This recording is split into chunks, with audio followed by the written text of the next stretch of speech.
Hello everyone, I am Vishal Tiwari. Welcome to my YouTube channel जिसका नाम है अंग्रेजी टीचर। अब अंग्रेजी सीखना और भी हुआ आसान अंग्रेजी टीचर के साथ। हम लोग आज इंग्लिश में एक इम्पॉर्टेंट टॉपिक पढ़ेंगे जिसका नाम है वॉइस। वॉइस को हिंदी में बोला जाता है आवाज। देखेंगे वॉइस क्या होता है। वॉइस वॉइस से हमारा तात्पर्य वर्ब की उस फॉर्म से है जो यह स्पष्ट करती है कि सब्जेक्ट कोई कार्य करता है। सब्जेक्ट जो है वो कोई कार्य करता है या कोई कार्य किसी के द्वारा उसके लिए किया जाता है, मतलब सब्जेक्ट पर कोई काम होता है। ठीक है। ट्रांजिटिव वर्ब हम बात करते हैं। ट्रांजिटिव वर्ब दो टाइप की वर्ब होती हैं, ट्रांजिटिव और इंट्रांजिटिव। ट्रांजिटिव वर्ब क्या होती है? जो वर्ब अपने साथ ऑब्जेक्ट लेती है वो ट्रांजिटिव वर्ब होती है, और जो वर्ब अपने साथ ऑब्जेक्ट नहीं लेती है वो इंट्रांजिटिव वर्ब कहलाती है। उसको हम बाद में देखेंगे, फिलहाल हम देखेंगे ट्रांजिटिव वर्ब। ट्रांजिटिव वर्ब की दो वॉइस होती हैं। पहली वॉइस का नाम है एक्टिव वॉइस, जिसको हिंदी में हम कहते हैं कर्तवाच्य, और दूसरी वॉइस का नाम है पैसिव वॉइस, जिसको हिंदी में बोला जाता है कर्मवाच्य। जैसे एग्जाम्पल के तौर पर मैंने यहाँ दो सेंटेंस लिखे हैं। पहला सेंटेंस लिखा है Ram writes a letter. Ram एक पत्र लिखता है। यहाँ पर मेन वर्ब क्या है? राइट्स। दूसरा सेंटेंस मैंने लिखा है a letter is written by Ram. ये जो सेंटेंस लिखा है ये आपका एक्टिव वॉइस में है, और ये वाला जो सेंटेंस लिखा है वो आपका पैसिव वॉइस में है। यहां वर्ब से पता चल रहा है कि काम कौन कर रहा है? राम। पत्र कौन लिखता है? राम। यहां ये वर्ब किस में दी गई है? एक्टिव वॉइस में दी गई है।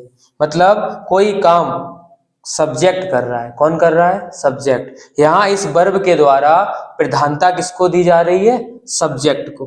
किसको दी जा रही है?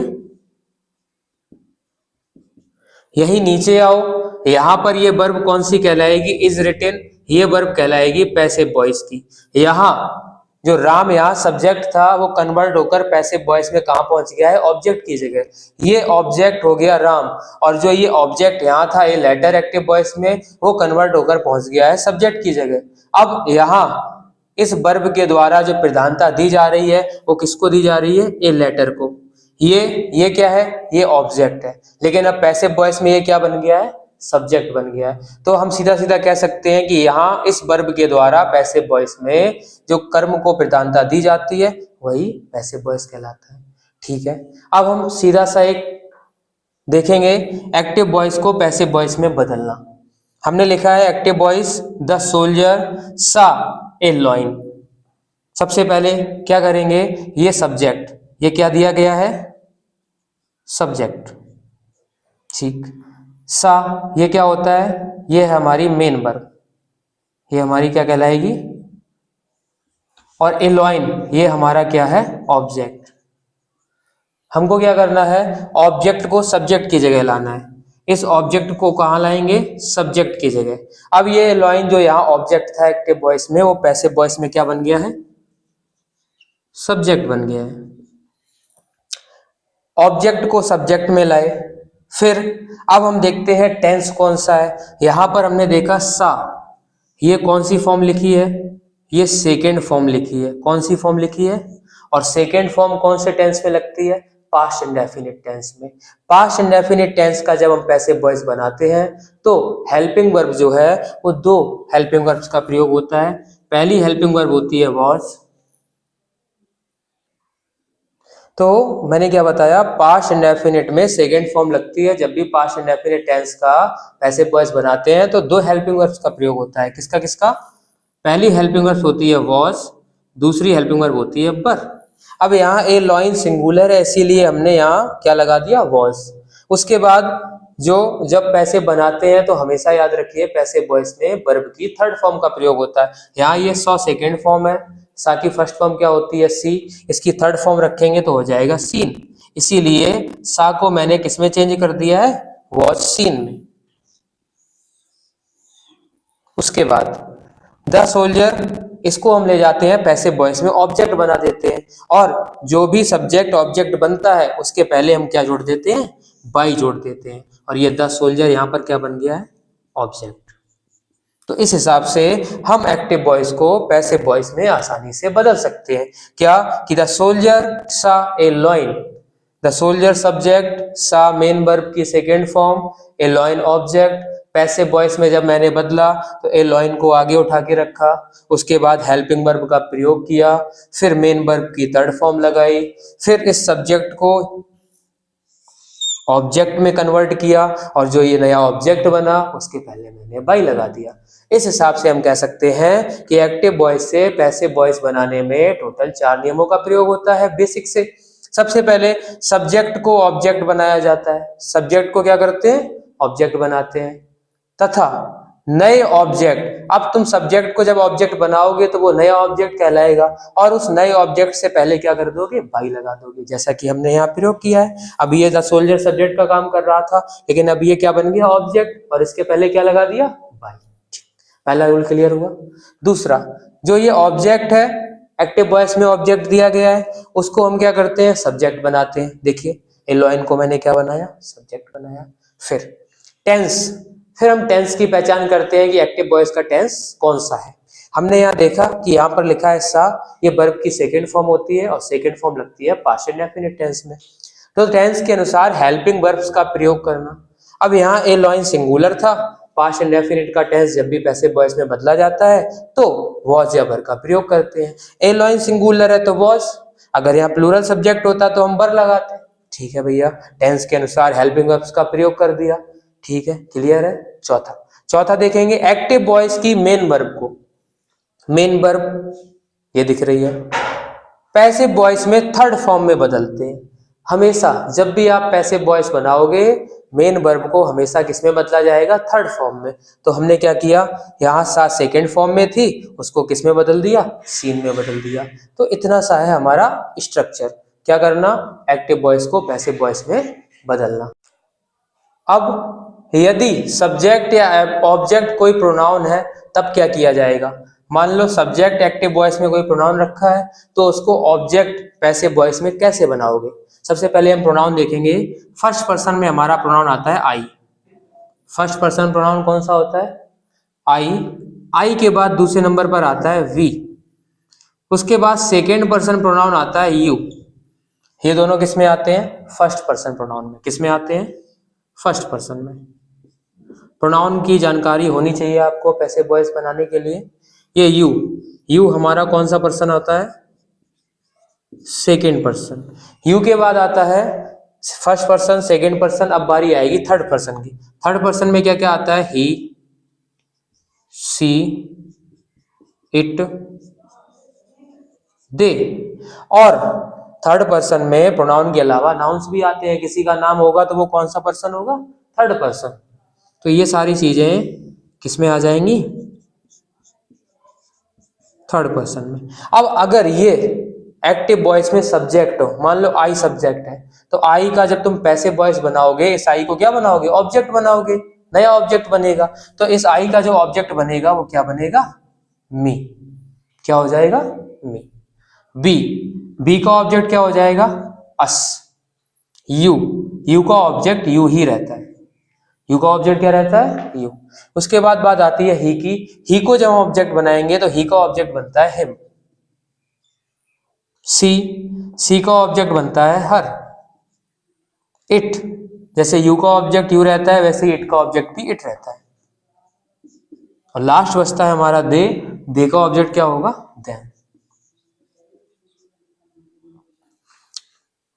अब यदि पैसिव वॉइस में ऑब्जेक्ट मी है, उसका सब्जेक्ट बनाना होगा एक्टिव वॉइस में, तो तुम इसको ट्रांसफर भी कर सकते हो। जैसे आई का ऑब्जेक्ट मी का सब्जेक्ट आई, वी का ऑब्जेक्ट अस का सब्जेक्ट वी, यू का ऑब्जेक्ट यू का सब्जेक्ट यू, ही का ऑब्जेक्ट हिम का सब्जेक्ट ही, सी का ऑब्जेक्ट हर का सब्जेक्ट सी, इट का ऑब्जेक्ट इट का सब्जेक्ट इट, दे का ऑब्जेक्ट देम का ऑब्जेक्ट और देम का सब्जेक्ट दे। तो ये सब कन्वर्ट किस में हुआ, जब बात किसकी होगी, प्रोनाउन की। ठीक है, तो हम लोगों ने ये सारी चीजें देखी। तो अब इसके बाद आगे बढ़ते हैं हम लोग। अब हम देखेंगे कुछ पॉइंट्स के बारे में जानकारी लेंगे कि इंट्रांजिटिव वर्ब्स की पैसिव वॉइस नहीं बनती है। इंट्रांजिटिव वर्ब मैंने अभी थोड़ी देर पहले आपको बताया कि इंट्रांजिटिव वर्ब में ऑब्जेक्ट का प्रयोग नहीं होता है, और जब ऑब्जेक्ट ही नहीं है तो पैसिव वॉइस तो बन ही नहीं पाएगा। फिर दूसरा, एक्टिव वॉइस में कुल 12 टेंसेस होते हैं। आपने टेंसेस पढ़े होंगे, टोटल 3 टेंस होते हैं, present tense, past tense, future tense. तीनों टेंसेस के 4-4 पार्ट होते हैं, तो 3 × 4 ऐसे करके कितने बन जाते हैं, 12। लेकिन पैसिव वॉइस केवल 8 टेंसेस की ही बनती है। जिन 4 टेंसेस की पैसिव वॉइस नहीं बनती है वो इस प्रकार है। कौन कौन से टेंसेस की पैसिव वॉइस नहीं बनती है? सबसे पहला टेंस आता है प्रेजेंट परफेक्ट कॉन्टिन्यूअस टेंस। कौन सा? Present perfect continuous tense. दूसरे नंबर पर टेंस आता है पास्ट परफेक्ट कॉन्टिन्यूअस टेंस। तीसरे पर आता है फ्यूचर।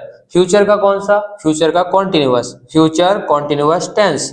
और चौथा टेंस जो होता है वो हमारा होता है फ्यूचर परफेक्ट कॉन्टिन्यूअस टेंस। इन 4 टेंसेस की पैसिव वॉइस नहीं बनती है, और साथ में इंट्रांजिटिव वर्ब की भी पैसिव वॉइस नहीं बनती है। तो ये सारा बेसिक है एक्टिव से पैसिव वॉइस बनाने का। ठीक है, अब हम चलते हैं, हमारा पहला टेंस देखेंगे जिसका नाम है प्रेजेंट इंडेफिनिट टेंस। हम लोग देखेंगे प्रेजेंट इंडेफिनिट टेंस। सबसे पहला टेंस है प्रेजेंट का, प्रेजेंट इंडेफिनिट टेंस। इस टेंस में, प्रेजेंट इंडेफिनिट टेंस में सब्जेक्ट के अनुसार हेल्पिंग वर्ब कौन कौन सी? इज, एम, आर के साथ मेन वर्ब की थर्ड फॉर्म का, किसके किसके साथ? इज हो या एम हो या आर, उसके साथ मेन वर्ब की थर्ड फॉर्म का प्रयोग किया जाता है। कैसे? अगर इज है तो इज किसके साथ लगता है? ही के साथ, सी के साथ, इट के साथ, या कोई सिंगुलर नाउन दिया गया होगा। एम किसके साथ लगेगा? आई के साथ। स्पेशल आई के साथ क्या आता है? एम आता है। आर किसके साथ लगता है? यदि सब्जेक्ट में क्या दिया गया हो? वी, यू, दे, या प्लूरल नाउन। तो सिंगुलर नाउन्स होंगे या ये सिंगुलर प्रोनाउन होंगे, उनके साथ इसका प्रयोग किया जाएगा, आई के साथ एम का प्रयोग किया जाएगा। वी, यू, दे, या कोई भी प्लूरल नाउन होगा उसके साथ किसका प्रयोग करेंगे? आर का प्रयोग करेंगे। अब सबसे पहले हम लोग स्टेप बाय स्टेप सीखेंगे। सबसे पहला हमारा आता है अफर्मेटिव सेंटेंसेस। अफर्मेटिव सेंटेंसेस का स्ट्रक्चर क्या कहता है कि सबसे पहले ऑब्जेक्ट का प्रयोग करेंगे। किसका प्रयोग करेंगे? जो एक्टिव वॉइस का सब्जेक्ट ऑब्जेक्ट होगा उसको सब्जेक्ट बनाएंगे, लेकिन बोला क्या जाता है? ऑब्जेक्ट। सबसे पहले ऑब्जेक्ट, इसी ऑब्जेक्ट के अनुसार हेल्पिंग वर्ब। ऑब्जेक्ट अगर सिंगुलर है तो हेल्पिंग वर्ब इसका प्रयोग करेंगे। ऑब्जेक्ट यदि प्लूरल है तो हेल्पिंग वर्ब आर का प्रयोग करेंगे। ऑब्जेक्ट यदि आई का ऑब्जेक्टिव केस मी रखा है तो एम का प्रयोग करेंगे। उसके बाद एक्टिव वॉइस की मेन वर्ब को किसमें बदलेंगे? थर्ड फॉर्म में। उसके बाद बाई लगाएंगे, और जो सब्जेक्ट होगा उसको क्या बना देंगे? ऑब्जेक्ट बना देंगे। इतना करना होता है आपको। हम लोग सबसे पहला टेंस देखेंगे, पहला एग्जांपल देखेंगे प्रेजेंट इंडेफिनिट टेंस का कि राज प्लेस क्रिकेट। राज क्रिकेट खेलता है। राज क्या खेलता है? क्रिकेट खेलता है। तो ये क्या हो गया? सब्जेक्ट। ये क्या होगी? Main verb. ये क्या हो गया? ऑब्जेक्ट। सबसे पहले क्या करना है? ऑब्जेक्ट को हमें आगे रखना है, तो क्रिकेट को हम आगे रखेंगे, क्रिकेट। अब हमको हेल्पिंग वर्ब का प्रयोग करना है। क्रिकेट कैसा होता है? कैसा नाउन है? सिंगुलर, तो हेल्पिंग वर्ब क्या लगाएंगे? इज। ऑब्जेक्ट हो गया, हेल्पिंग वर्ब हो गई, इसके बाद आएगी मेन वर्ब की थर्ड फॉर्म। मेन वर्ब क्या है? प्ले। प्ले मतलब खेलना, इसकी थर्ड फॉर्म क्या होती है? प्लेड। ऑब्जेक्ट हो गया, हेल्पिंग वर्ब हो गई, मेन वर्ब हो गया। अब क्या आएगा? बाई, तो हम रख देंगे बाई। फिर क्या आएगा? सब्जेक्ट। सब्जेक्ट में क्या लिखा है? राज, तो क्या बन जाएगा? ऑब्जेक्ट। अभी बताया था कि नाउन नहीं बदलता है, जो नाम में लिखा होता है वही नाम हम ऑब्जेक्ट में रख देते हैं। क्लियर है? कैसे? कि क्रिकेट, ऑब्जेक्ट को हमने सब्जेक्ट की जगह रखा, क्रिकेट। उसके बाद उसके अनुसार हेल्पिंग वर्ब। टेंस तुमने पहचाना प्रेजेंट इंडेफिनिट है, तो हेल्पिंग वर्ब क्रिकेट के अकॉर्डिंग क्या यूज किया? इज। जैसे इज रखी हेल्पिंग वर्ब, तुरंत हम मेन वर्ब को रखेंगे, लेकिन किस फॉर्म में? थर्ड फॉर्म में, प्लेड। मेन वर्ब के बाद एक्स्ट्रा कुछ बचा नहीं है, तो हमने किसका प्रयोग किया? बाई का। और जो ये सब्जेक्ट था उसको क्या बना दिया? ऑब्जेक्ट बना दिया। देखो ये तो लिखा। ठीक है, क्लियर है? अब हम आते हैं दूसरे वाले एग्जांपल्स पर। सबसे पहले हमको दिख रहा है आई क्या है? सब्जेक्ट। बाई क्या है? Main verb. मैंगोज, ये क्या दिया गया? ऑब्जेक्ट। ऑब्जेक्ट आपको दिख जाए तुरंत आप उसको कहां ले आओगे? आगे। सबसे पहले हम लोग क्या लिखेंगे? मैंगोज। अब मैंगोज मैंगो सिंगुलर होता है, मैंगोज प्लूरल होता है। ये प्लूरल नाउन है। कैसा नाउन है? Plural noun. तो किसका प्रयोग किया जाएगा? आर का। तो मैंगोज आर। ऑब्जेक्ट हो गया, हेल्पिंग वर्ब हो गई। अब आएगी मेन वर्ब की थर्ड फॉर्म। मेन वर्ब क्या है? बाई। बाई का मतलब खरीदना। इसकी थर्ड फॉर्म क्या होती है? बॉट। क्या होती है? तो BOUGHT। अब एक्स्ट्रा कुछ बचा नहीं है तो तुरंत हम क्या करेंगे? बाई का प्रयोग करेंगे। बाई के बाद आई। अब इसको क्या बनाना है? ऑब्जेक्ट बनाना है। अभी थोड़ी देर पहले मैंने आपको बताया था यदि सब्जेक्ट में कोई प्रोनाउन आए तो उसका ऑब्जेक्ट दूसरे तरीके से बनाते हैं। आई का ऑब्जेक्ट क्या बताया था? हाँ, मी। क्या हो जाएगा? मी। बहुत बढ़िया। Mangoes are bought by me. Clear है? ठीक। अगला देखते हैं। आइए। ही, वह, सब्जेक्ट। लर्न्स, कोई काम करना, मेन वर्ब। क्या याद करता है? पाठ याद करता है। किसका पाठ? अपना पाठ। तो लेसन के साथ ये हिज भी साथ में आएगा, ये पूरा ऑब्जेक्ट हो जाएगा कि वह अपना पाठ याद करता है। अब ऑब्जेक्ट में क्या हो गया? His lesson. तो हम इसको लिखेंगे हिज लेसन। ठीक है। हिज लेसन, उसका पाठ, सिंगुलर है लेसन, तो हेल्पिंग वर्ब क्या आएगी? इज रख दिया। मेन वर्ब की थर्ड फॉर्म, लर्न की थर्ड फॉर्म क्या होती है? लर्न। ठीक। एक्स्ट्रा कुछ बचा नहीं है। अदर वर्ड, तुरंत किसका प्रयोग करेंगे? बाई का। अब ही का ऑब्जेक्ट क्या बताया था? हिम। क्लियर है? सबसे पहले ऑब्जेक्ट को यहां रखा सब्जेक्ट की जगह, हेल्पिंग वर्ब लगाई, मेन वर्ब का प्रयोग किया, उसके बाद बाई लगाया, जो सब्जेक्ट था उसको ऑब्जेक्ट बनाया। क्लियर है? इसी हिसाब से हम आगे वाले भी टेंस ऐसे ही करेंगे। यहां देखो सब्जेक्ट में क्या लिखा है? वी। मेन वर्ब क्या है? रीड। ऑब्जेक्ट में क्या है? इंग्लिश। ऑब्जेक्ट आगे ले आओगे, इंग्लिश। क्लियर है? अब आप बताइए क्या होगा? इंग्लिश। इंग्लिश कैसा वर्ड है? सिंगुलर वर्ड है, तो हेल्पिंग वर्ब क्या आएगी? इज। आगे ऑब्जेक्ट लिख दिया, इज लिख दिया। अब मेन वर्ब की थर्ड फॉर्म रीड। रीड पढ़ना। रीड की थर्ड फॉर्म क्या होती है? रीड की थर्ड फॉर्म रीड ही होती है, तो रीड। थर्ड फॉर्म एक्स्ट्रा कोई वर्ड है नहीं तो किसका प्रयोग करेंगे? बाई का। बाई। और थोड़ी देर पहले मैंने आपको सारे प्रोनाउंस लिखाए थे, तो वी का प्रोनाउन क्या हो जाएगा? अस। क्लियर है? ठीक है। ये वाला आप बना सकते हैं, लेकिन देखिए आप मेरे साथ। यहां सब्जेक्ट में क्या लिखा है? दे। मेन वर्ब क्या है? बीट। और ऑब्जेक्ट में क्या लिखा है? यू। अभी थोड़ी देर पहले बताया था कि यू का ऑब्जेक्ट सब्जेक्ट सेम होता है, यू ही रहता है। तो यू को जब सब्जेक्ट बनाओगे तो क्या आएगा? यू। अब यू देखो, यू के साथ क्या लगेगा? आर। थर्ड फॉर्म, बीट की थर्ड फॉर्म क्या होती है? बीटन। तुरंत क्या लगाएंगे? बाई। दे का ऑब्जेक्ट क्या होता है? देम। ठीक है, क्लियर है? अगला देखते हैं। ये क्या लिखा है? सब्जेक्ट ही। बाथ्स, नहाता है, ये क्या होगी? Main verb. Subject main verb. अब आपको क्या नहीं दिख रहा है? ऑब्जेक्ट नहीं दिख रहा है। जब ऑब्जेक्ट नहीं दिख रहा है तो ये बाथ्स कैसी वर्ब हो गई है? ये बात हो गई है इंट्रांजिटिव वर्ब। और यही पॉइंट अभी थोड़ी देर पहले मैंने तुमको बताया था कि इंट्रांजिटिव वर्ब की पैसिव वॉइस नहीं बनती है। जब इसकी पैसिव वॉइस नहीं बनेगी तो हम लोग कुछ नहीं, सीधा एक वर्ड लिख देते हैं, क्या? No change. ठीक है, तो आज के लिए हम इतना ही रखेंगे। हमारा प्रेजेंट इंडेफिनिट टेंस का अफर्मेटिव सेंटेंस खत्म हो गया है। अगली वीडियो में हम देखेंगे negative, interrogative, interrogative negative, question word, बिल्कुल बेसिक से एडवांस तक जाएगा। बस आप लोग साथ देते रहिए। अगर आपको हमारी वीडियो अच्छी लगी हो तो वीडियो को जरूर लाइक कर देना, और हाँ, चैनल को सब्सक्राइब करना मत भूलना। साइड में आपको बेल आइकन दिया गया होगा, उसको जरूर प्रेस कर देना ताकि आपको अगली वीडियो का नोटिफिकेशन मिल सके। तब तक के लिए पढ़ते रहिए, हंसते रहिए। जय हिंद।